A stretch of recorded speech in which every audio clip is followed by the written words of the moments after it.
me njërën anë, ne nuk kemi garuar në zgjedhjet e 28 dhjetorit së lëvizjeve të vendosje me ndonjë emër të përveçëm që kemi thënë se do të jetë kandidati i ynë.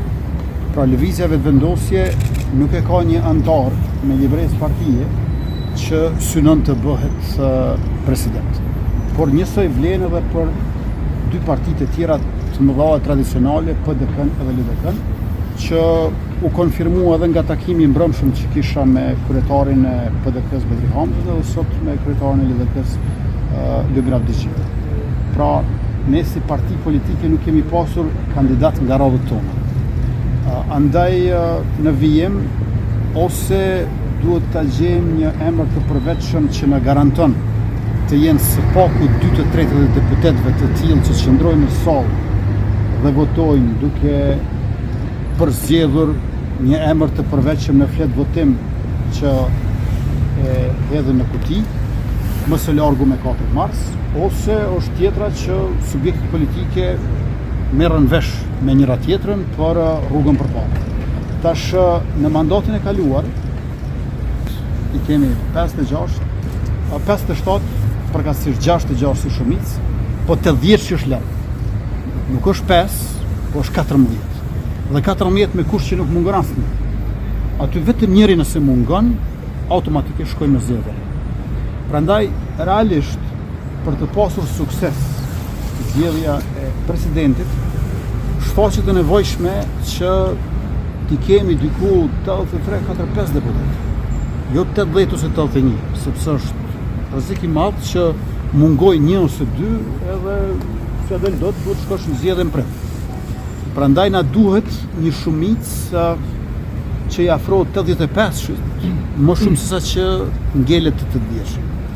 Kjo do të thotë që nuk është situatë e lehtë, por në vijim do të intensifikojmë bisedimet në mënyrë që ta kemi një zgjidhje për çështën e presidentit. Ne nuk kemi mbledhur në nënshkrimet për asgjë, për shkak se edhe në rast se ne mbledhim në nënshkrimet, po e theksoj edhe një herë, ne mund të mrrijmë në rastin më të mirë teorik të numrit 66, i cili është aq larg numrit 80. Nuk e mrrijmë dot.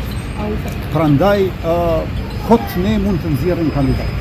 Ndërkohë që dy subjekte të tjera, ato thonë që ne nuk kemi as 30 për nënshkrim, sepse 30 është minimumi për ta pasur propozimin. Kurse ne këtë mund ta bëjmë kollaj.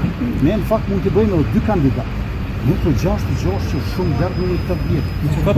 Ne nuk mund të nxjerrim, shikoni, ne nuk mund të nxjerrim tash kandidat, edhe është e dëmshme nëse nxjerrim kandidat, ndërkohë që kemi ngelur të numri 66. Ju e patë që kur kemi qenë të numri 56 vitin e kaluar, nuk arritëm t'i bëjmë 61. Si do bënim nga 66 të 80. Prekasi familjar jashore, është vërtet që kemi shëndruar mbrëm Prekas? Po, kam qenë mbrëm te Basarifat, kur u takuam për festimet e përjetorit të 18 të pavarësisë. Besuam që do të kemi mundësi që të qëndrojmë pak bashkë të rrimë, sepse si mi parë ka herë, nuk kemi mundësi të tillë dhe e kishim lënë që të takohemi dhe bëjmë me ndonjë emër për propozimin e biseduam për zhvillimet politike, biseduam për shumë çështje, mirë po natyrisht që zgjidhja është në mesin e këtyre 3 subjekteve politike. Duhet ta kuptoni një gjë që edhe vetvendosja 66 me partnerët me të cilët ka garuar bashkë dhe me pakicat që na janë bashkangjitur mandej, kur ja shton edhe 15 deputet të LDK-s, bëhet 81. Pra me mzi.